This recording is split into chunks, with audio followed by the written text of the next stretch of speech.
말씀의 제목은 구원으로 가는 길이라는 제목으로 하나님 말씀을 전하겠습니다. 우리 모두 성경 누가복음 17장 11절에 있는 말씀을 보겠습니다. 누가복음 17장 11절입니다.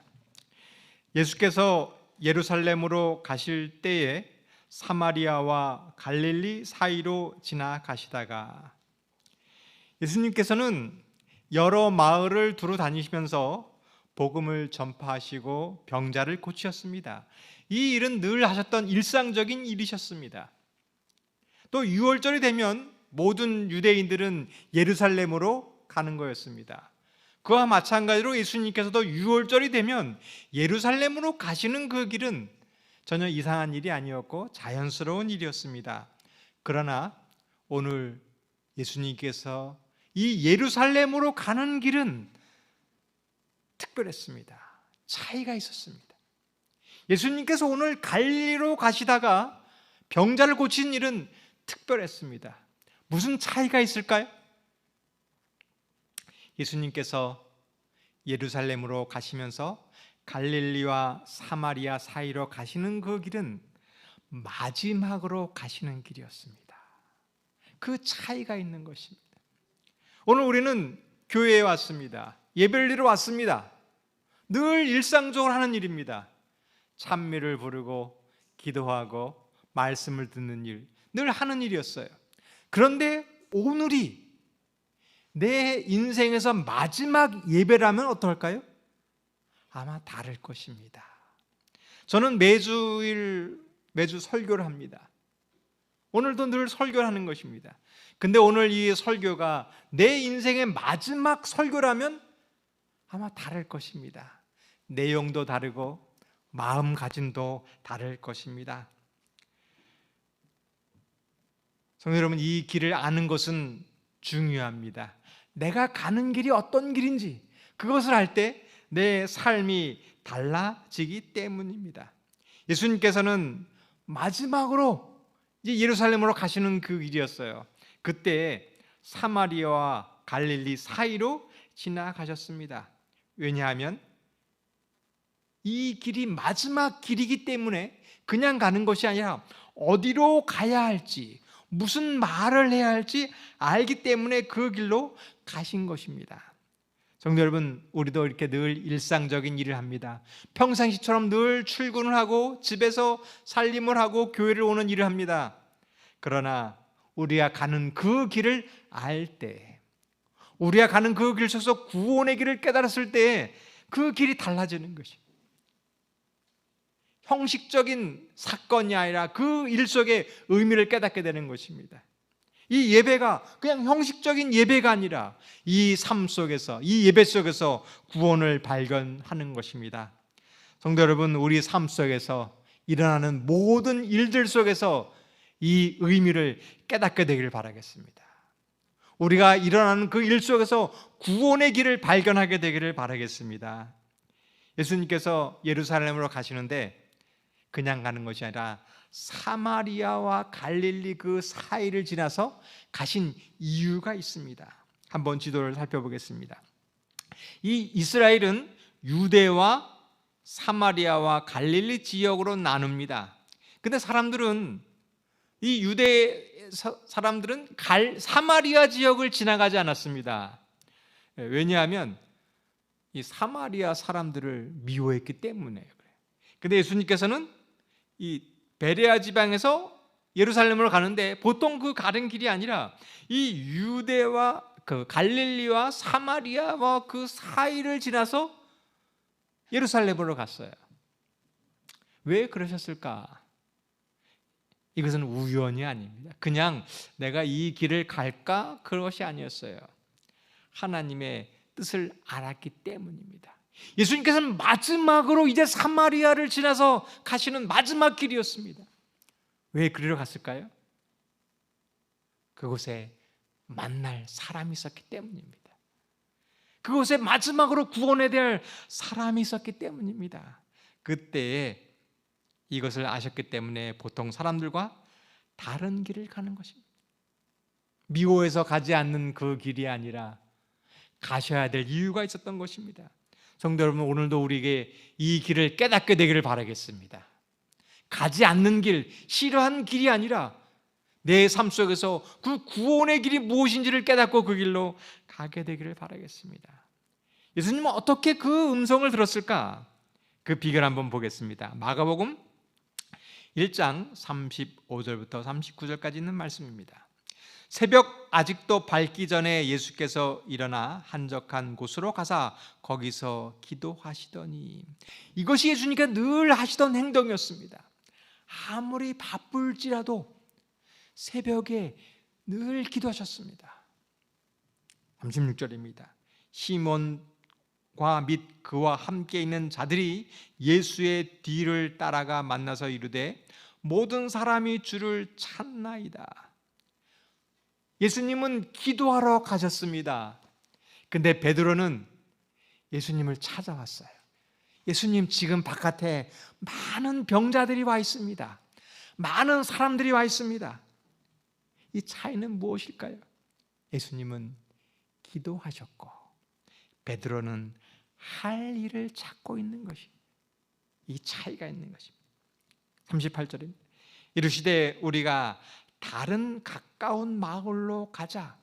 거기서도 전도하리니 내가 이를 위하여 왔노라 하시고 이에 온 갈릴리에 다니시며 그들의 여러 회당에서 전도하시고 또 귀신을 내쫓으시더라. 예수님은 기도하시고 일어나셔서 제자들에게 다른 곳으로 가자라고 했습니다. 무슨 차이가 있을까요?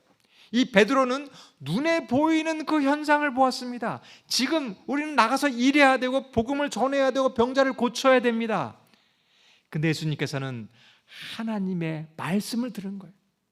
하나님의 음성을 들고 내가 가야 될 그 길, 내가 찾아야 될 그 사람을 찾기 위해서 가졌던 차이가 있는 것입니다. 성도 여러분, 구원의 길은 이것입니다. 내 뜻대로 사는 것이 아니라 하나님의 음성을 듣고 하나님께서 가시를 명령하는 곳으로 가는 것이 구원의 길입니다. 성도 여러분, 우리도 알게 되기를 바라겠습니다. 비결은 무엇일까요? 매일 아침 내가 어디로 가야 될지, 무엇을 해야 될지 하나님께 물어보게 되길 바라겠습니다. 이 음성을 듣는 길이 구원의 길인 것입니다. 다윗은 기도하는 사람이었습니다. 사울이 다윗을 죽이려고 했어요. 10년간 다윗은 도망자의 생활을 했습니다. 그 도망자의 기간 동안 다윗은 여러 차례 죽을 뻔한 위기를 닥치게 되었습니다.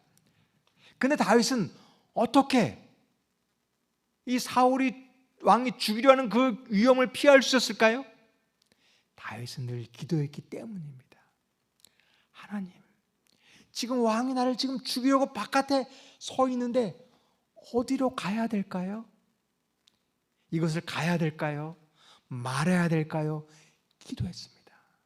그 순간마다, 위기의 순간마다 하나님께서는 피할 길을 가르쳐 주셨고 다윗은 피했던 것입니다. 이것이 구원의 길입니다. 근데 어느 날 다윗은 더 이상 묻지 않았습니다. 더 이상 기도하지 않았어요. 그리고 자기의 행동대로 했습니다. 그때 그는 멸망의 길을 가게 된 것입니다. 성도 여러분, 여기서 교훈을 얻게 되기를 바라겠습니다. 구원의 길은 어떻게 되는 것일까요? 매일 아침 내가 갈 길을 물어보는 것입니다. 그때 우리에게 구원의 길이 있음을 깨닫게 되기를 바라겠습니다. 구원의 길은 어떤 길일까요? 그것은 우연에서 시작되는 것입니다. 내가 우연히 가다가 사람을 만나는 것입니다. 내가 우연히 가다가 그 일을 하게 되는 것입니다. 여기에 놀라운 구원이 숨어져 있습니다. 성도 여러분, 그 일을 하기 위하여 매일 기도하게 되기를 바라겠습니다. 그때 내가 우연히 만난 그 사람이, 내가 우연히 했던 그 길 속에서 놀라운 이적이 있게 되는 것입니다. 오늘 기도하기를 바라겠습니다. 그때 내가 우연히 그 사람을 만났는데 그 속에 그 사람을 전도하고 구원으로 이끄는 길이 거기에서 시작되는 것입니다. 누가복음 17장 12절입니다. 한 마을에 들어가시니 나병 환자 10명이 예수를 만나 멀리 서서, 예수님께서 우연히 저 갈릴리와 사마리아 사이에 있는 한 작은 마을을 우연히 지나가셨습니다. 그리고 우연히 10명의 나병 환자를 만났습니다. 이것이 우연일까요? 아닙니다. 예수님께서는 나병 환자의 간절한 기도 소리를 들으신 것입니다. 그 길을 찾기 위하여 그 길을 가신 것입니다. 이 나병 환자는 어떤 사람일까요? 그 당시 대표되는 가장 무서운 불치의 병이 바로 나병이었습니다. 이 병은 저주받은 질병이었어요. 이 살이 다 썩어가는 질병이었습니다. 정말 보기에 너무 흉측할 정도로 끔찍한 질병이었습니다. 그리고 이것은 전염성이 있어서 가족과 이별해야 되는 거예요. 이렇게 마을에 살 수 없이 멀리서 숨어서 지내야 되는 가장 비참한 삶을 살아야 되는 질병이었고, 그런 사람들이 바로 나병 환자였습니다. 오늘 예수님은 누구를 찾아오실까요? 예수님은 어떤 소리를 듣고 계실까요? 화려한 건물에서 수많은 사람들이 아름다운 악기로 찬양을 드리고 예배드리는 그러한 교회를 찾으실까요? 아니면 부자이고 유명한 사람이고 젊고 능력 있는 사람을 찾아오실까요? 아닙니다. 갈릴리와 사마리아 그 사이에 변방에 이름도 없는 그 마을, 누군지도 모르는 그 초라한 사람, 질병에 걸려 절망 중에 부르짖고 있는 그 사람을 예수님께서는 찾고 계십니다. 성도 여러분, 혹 어떠한 고통이 있으시나요? 어떠한 내 삶 속에 절망이 있으신가요? 기도할 수도 없고 교회 나올 수도 없고 정말 절망적인 가운데 있을 때 예수님께서 나를 찾아온다는 사실을 믿으시기를 바라겠습니다. 오늘 예수님을 우리는 만나게 되기를 바라겠습니다. 이 나병 환자들이 절망 가운데 살고 있는 거예요. 이러한 병에 걸려서 이제 인생을 이렇게 살다가 죽어야 될 운명에 처져 있었습니다. 근데 한 소식을 듣게 되는 거예요. 예수님이 나와 같은 불치의 병 나병 환자를 고쳤다는 소식을 듣게 되는 것이었습니다. 이들이 구원의 길을 깨달았습니다. 그런데 이 예수님이 어디 계신지를 알지 못하는 거예요. 또 예수님을 찾아갈 수도 없는 것입니다. 구원의 길을 들었는데, 그 소식을 발견했는데 그 길을 갈 수도 없고 찾을 수도 없게 되는 것입니다. 그런데 이 사람들은 포기하지 않았어요. 구원을 향한 이 소망을 멈추지 않았습니다. 그리고 그들에게 습관이 있었어요. 마을에 저 언덕, 마을 가는 길이 보이는 언덕에서 숨어서 그 지나가는 사람들을 살펴보는 것입니다. 혹시 예수님이 지나가지 않을까? 혹시 사람들이 예수님에 관한 소식을 알지 않을까? 매일같이 그 길에 숨어서 지나가는 살피는 것이 그들의 습관이었습니다. 예수님을 만나기 위하여 간절히 기다렸던 그 사람에게 기회가 온 것입니다. 성도 여러분, 우리가 예수님을 만나는 것은 결코 우연이 아닙니다. 내가 그냥 가다가 그냥 교회 와서 이렇게 앉아서 예수님을 만나는 것이 아니라 예수님을 만나기 위한 간절한 마음이 우리가 예수님을 만나게 하는 것입니다. 이것이 구원의 길입니다. 성도 여러분, 때때로 우리가 절망적일 때가 있습니다. 어느 날 갑자기 질병에 걸리기도 합니다. 암이란 소식을 듣기도 합니다. 이제 내가 6개월밖에 살 수 없다는 그 소식을 듣기도 합니다. 그때 포기하지 마시길 바라겠습니다. 우리에게 희망이 있어요. 예수에게 가면 희망이 있습니다. 이 희망을 가지고 포기하지 마시기 바라겠습니다. 이러한 간절함이 우리를 구원의 길로 이끄는 것입니다. 성도 여러분, 예수님을 만나기 위하여, 구원의 길로 가기 위하여 간절한 마음 있으시나요? 오늘은 교회에 왔습니다. 안식일에. 그리고 일요일에 또 예수님을 잊어버려요. 또 월요일에 내 마음대로 행합니다. 화요일에는 화를 내고, 또 수요일에는 또 죄를 짓고, 또 목요일에는 욕심을 부리고, 이렇게 일주일 내내 살다가 교회에 왔어요. 말씀을 듣습니다. 예수님을 만날 수가 없는 것이에요. 왜냐하면 말씀은 듣지만 내 마음은 길가의 마음이고 돌짝밭은 마음이고 가시 같은 마음이기 때문에 말씀이 내 안에 들어올 수 없는 것입니다.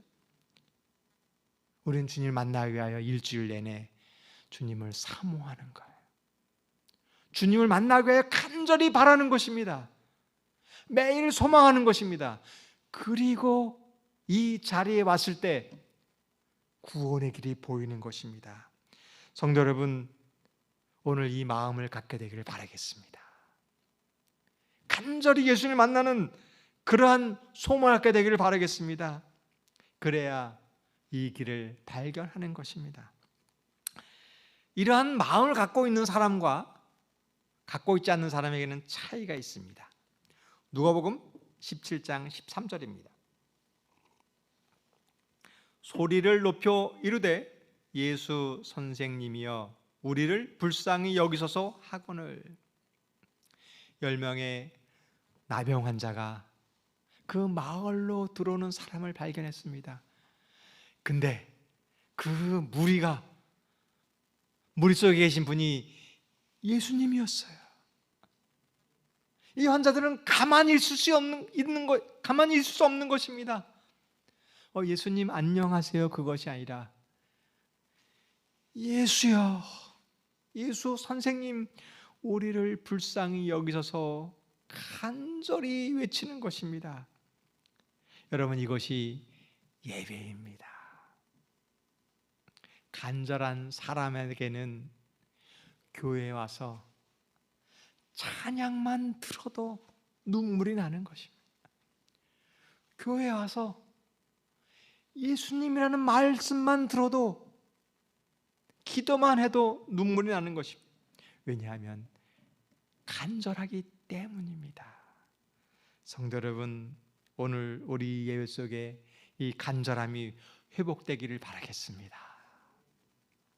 여러분은 어떤 마음으로 교회에 오셨나요? 우리가 만나고자 하는 예수님은 어떤 분이신가요? 우리는 늘 매주일 설교를 듣습니다. 그래, 목사님 말씀은 참 좋은 말이지, 은혜 받았어.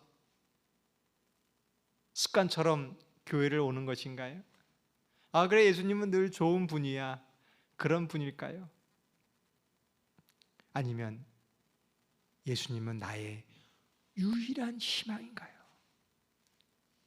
오늘 이 말씀이 내 인생의 마지막인 것처럼 그러한 갈급함이 있으신가요? 오늘 이 말씀이 나를 살리게 하는가 죽게 하는가, 이 운명이 오늘 말씀에 달린 것처럼 간절히 주님의 말씀을 사모하고 계신가요?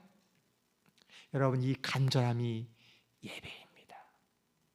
오늘 우리 삶 속에 이 간절함이 회복되시고 이 구원의 길을 깨닫게 되기를 바라겠습니다. 누가복음 17장 14절 말씀입니다. 보시고 이르시되 가서 제사장들에게 너희 몸을 보이라 하셨더니 그들이 가다가 깨끗함을 받은지라. 예수님께서 그 나병 환자를 보고 이르셨습니다. 예수님께서 우리를 보고 계십니다. 우리의 연약함을 보고 계십니다. 예수님은 우리를 알고 계십니다. 우리가 얼마나 고민이 많은지, 얼마나 괴로운지 알고 계십니다. 예수님은 우리의 기도를 들으십니다. 그리고 찾아오셔서 말씀하십니다. 이 음성을 듣는 것이 구원의 길입니다.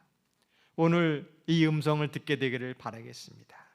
그리고 얘기합니다. 가서 제사장들에게 너의 몸을 보이라.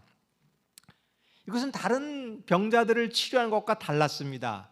손을 얹으시고 내 병이 나았다, 내 죄 사함을 받았느니라 라고 말씀하지 않으시고 가서 제사장들에게 너희 몸을 보이라라고 말씀하셨어요. 이 예수님의 치료의 길은 조건적이었습니다. 예수님께서 원하시는 것이 있었어요. 그것은 그들의 믿음을 보시기를 원하셨습니다. 이 말씀은 이스라엘 백성들에게 홍해로 가라고 한 것과 같은 말씀이었어요. 여리고성 앞에서 이 여리고성을 돌라라고 명령하신 것과 같은 말씀이었어요.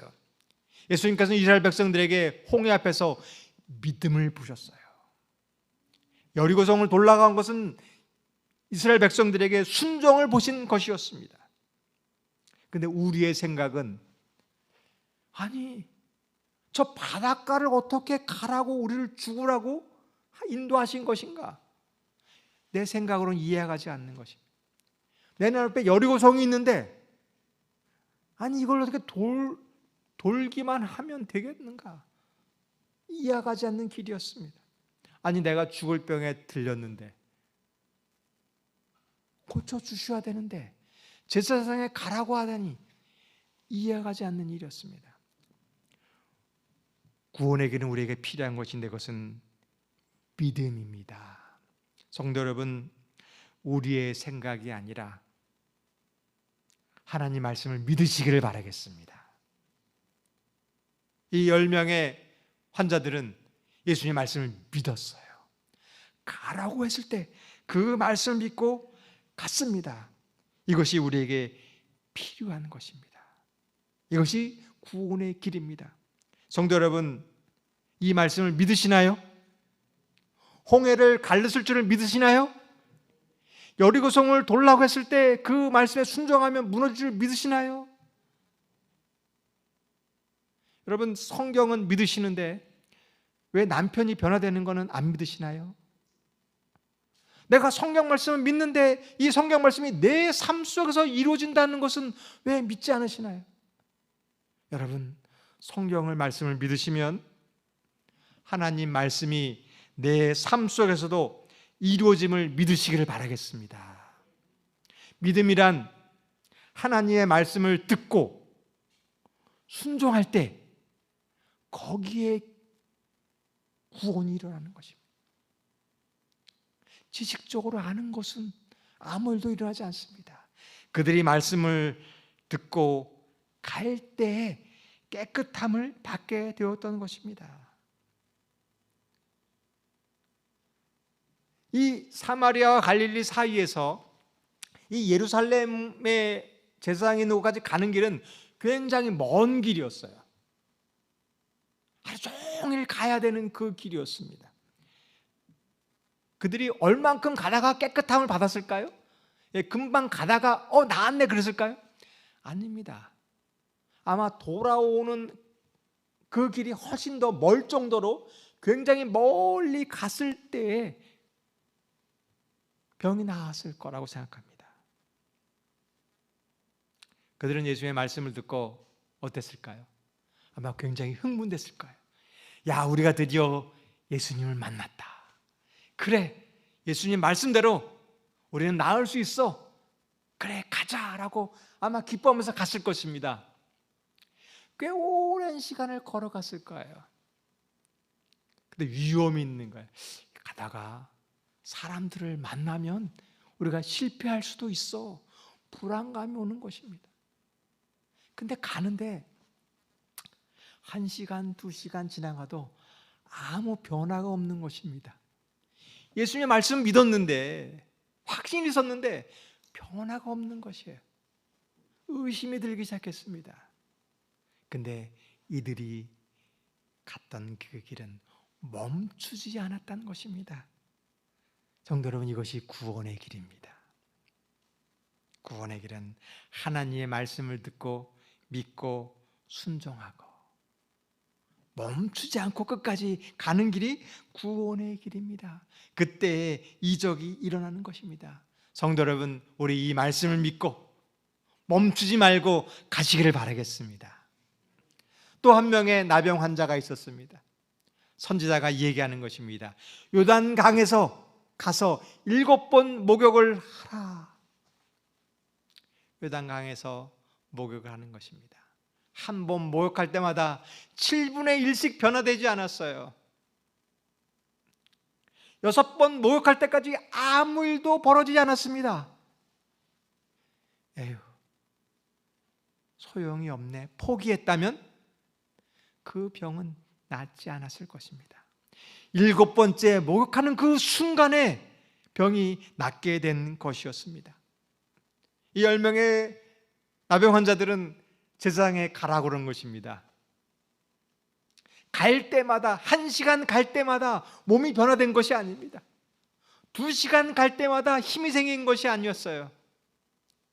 가는 그 고침받기 그 순간까지 아무런 변화가 없었습니다.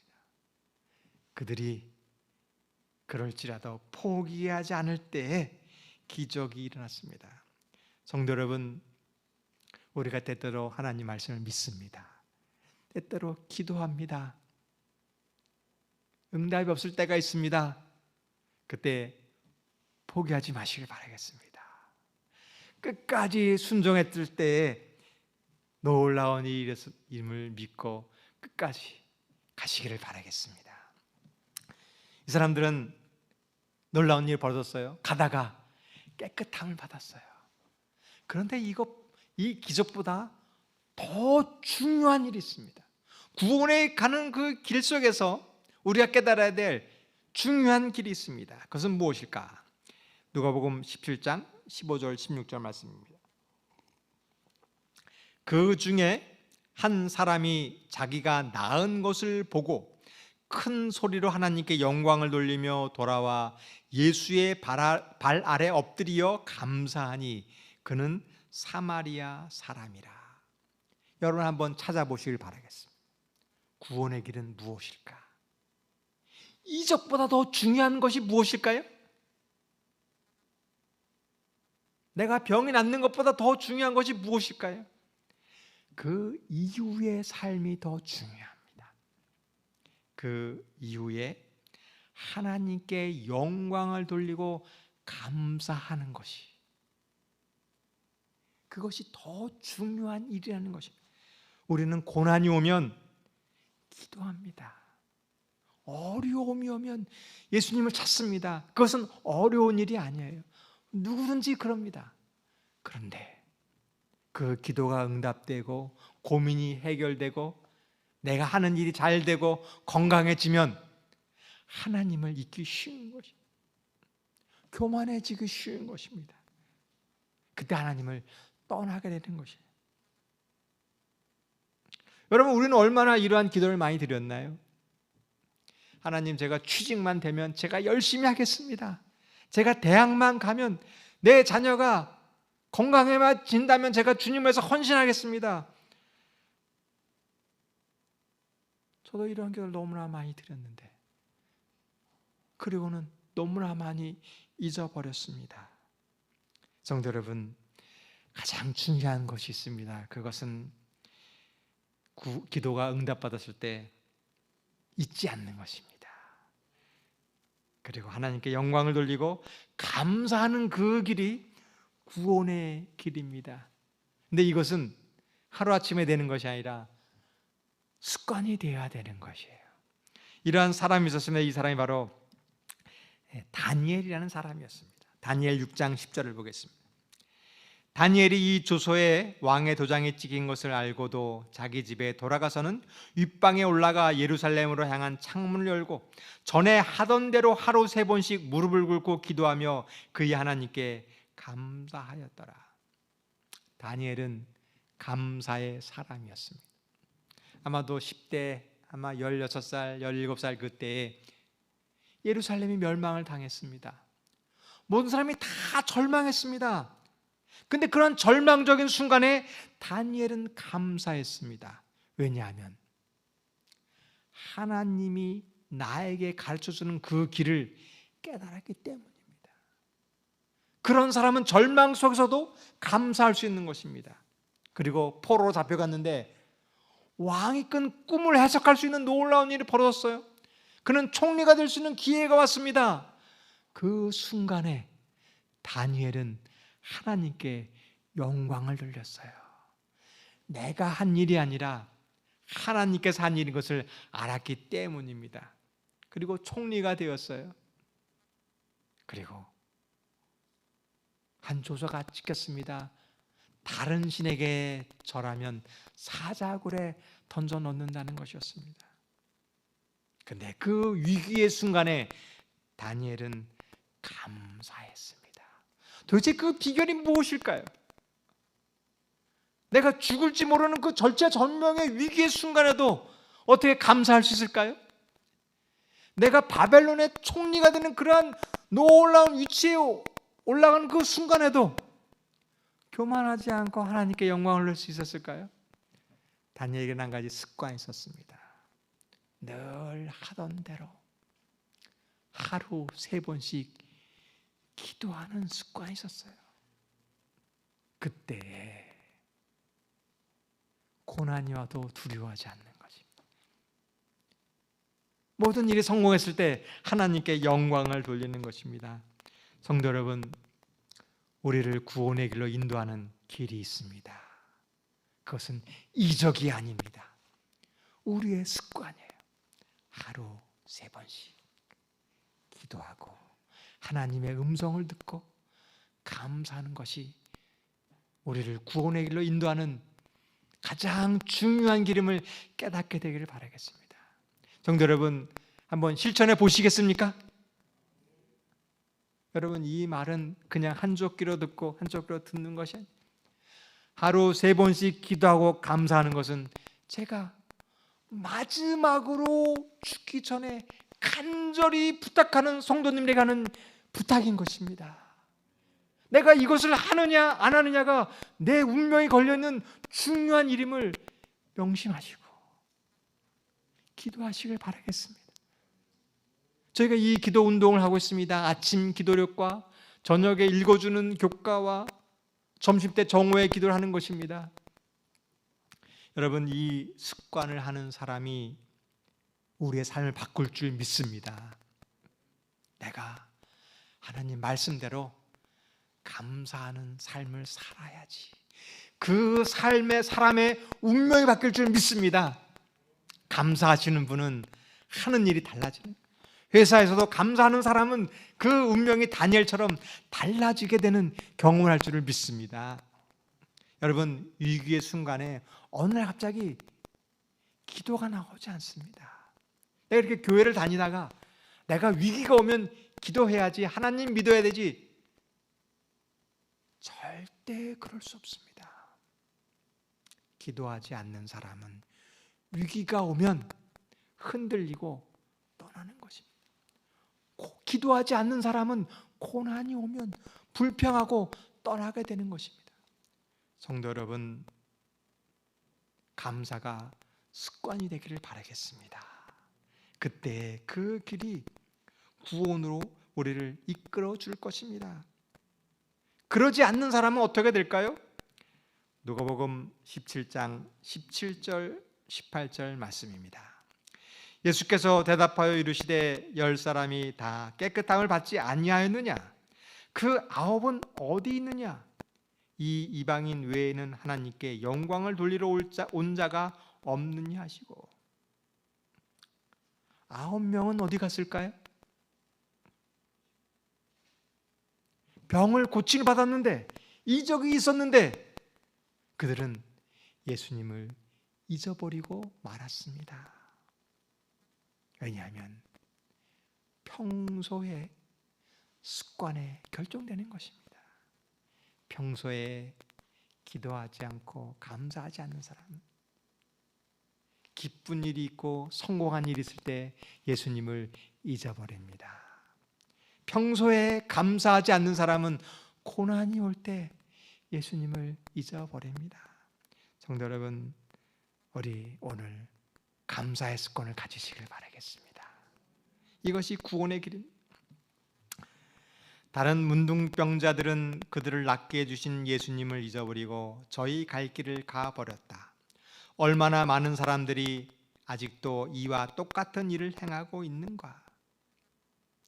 많은 사람들은 인생의 길은 잘 알고 있습니다. 근데 구원의 길을 모르는 거예요. 자기의 갈 길은 잘 알고 있습니다. 근데 하나님께 감사하는 그 길을 모르는 것입니다. 주께서는 그들을 구원하시기 위하여 하늘의 모든 부유하심을 주었건만 그들은 주의 크신 사랑에 무관심하다. 배은 망독으로 말미암아 그들은 하나님의 은혜에 대하여 마음을 닫는다. 왜 그들은 예수님을 잊어버렸을까요? 그 이유가 있습니다. 이 9명은 유대인이었고 1명은 이방인이었어요. 이 유대인들은 성경 교리에 익숙한 사람입니다. 가다가 병이 나왔어요. 교리에는 제사장에서 확인하는 것이 그 율법이었습니다. 율법의 종교적 고정관념이 예수님을 잊게 하신 것입니다. 성도 여러분, 우리 마음속에 예수님을 잊게 하는 종교적 형식이 있습니다. 이 형식을 떠나서 예수님의 사랑을 깨닫는 것이 구원의 길입니다. 이 종교적인 사람들은 이렇습니다. 가늠하다 잡힌 여인이 있었습니다. 교리에 의하면 돌로 그 여인을 치라는 것입니다. 이것이 교리적인 사람이에요. 이것이 율법적인 사람입니다. 예수님께서는 죄 없는 자가 돌로 치라라고 말씀했습니다. 이것이 예수님이 가르쳐준 사랑입니다. 성도 여러분, 구원의 길은 우리가 가지고 있는 이 종교적 편견을 버리는 것입니다. 내가 들고 있는 이 돌을 내려놓는 것입니다. 율법에 가지고 있는 이 분노, 편견, 교만의 돌, 이거를 버리는 것이 구원의 길입니다. 성도 여러분, 오늘 교리적인 종교적인 형식이 아니라 예수님의 사랑을 발견하게 되길 바라겠습니다. 이 돌아온 사람은 이것을 알았어요. 교리가 중요한 것이 아니라 나를 낫게 해주신 그분이 중요한 것이었습니다. 가던 길을 돌이켜 예수님께서 왔던 것입니다. 이 사람은 예수님의 사랑을 알았어요. 예수님은 돈 많은 사람을 원하는 것이 아니라, 능력 있는 사람을 원하는 것이 아니라, 정말 가난하고 불쌍하고 볼품 없는 사람을 진정으로 사랑하시는 그 사랑을 알았던 것입니다. 성도 여러분, 우리가 하는 일은 그 사랑을 아는 것입니다. 하나님께 영광을 돌리는 것은 종교적인 행위가 아닌 거예요. 종교적인 행위를 통해 영광을 돌리는 것이 아니라 사랑을 깨닫는 것입니다. 성도 여러분, 우리 주변에 아픈 분이 있다면 그분들이 국가와 정치와 인종과 종교와 상관없이 그 아픈 분이 있다면 저 사람이 교회를 다니느냐 안 다니느냐, 마석 교인이냐 아니냐를 묻지 마시고 그분을 불쌍히 여기시기를 바라겠습니다.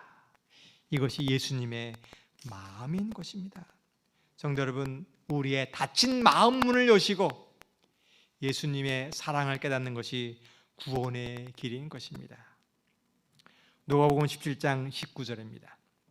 그에게 이르시되 일어나 가라, 내 믿음이 너를 구원하였느니라 하시더라. 자기를 찾아온 사마리아인에게 이렇게 말씀하셨습니다. 일어나 가라, 내 믿음이 너를 구원하였느니라. 성도 여러분, 혹시 절망적인 상황에 처하셨나요? 정말 죽을 병이라는 절망적인 선고를 받으신 분이 계시나요? 그때 포기하지 마시기를 바라겠습니다. 예수님께서 눈물로 드리는 우리의 기도를 들으심을 믿으시기를 바라겠습니다. 그리고 절망 중에 내가 갈 수 없는 이 상황에 처져 있을 때 예수님께서 나를 찾아오심을 믿으시기를 바라겠습니다. 그때 말씀에 순종했을 때, 이적이 일어났을 때 기억하시길 바라겠어요. 그때 하나님께 영광을 돌리기를 바라겠습니다. 나를 이렇게 구원해 주신 예수님께 감사드리기를 바라겠습니다. 이것이 구원의 길입니다. 우리가 병이 낫지 않아도, 내가 혹 이 문제가 해결되지 않아도 감사하기를 바라겠습니다. 왜냐하면 예수님이 나를 사랑하기 때문입니다. 그 사랑을 알면 이제 더 이상 내가 이렇게 병이 걸려도 감사한 것입니다. 성도 여러분, 오늘 예수님께서 우리에게 말씀하십니다. 일어나 가라. 내 믿음이 너를 구원하였다. 여러분, 이 구원을 깨닫고 주님께 감사하는 신앙을 살게 되기를 바라겠습니다. 우리 다 같이 찬미 감사 찬송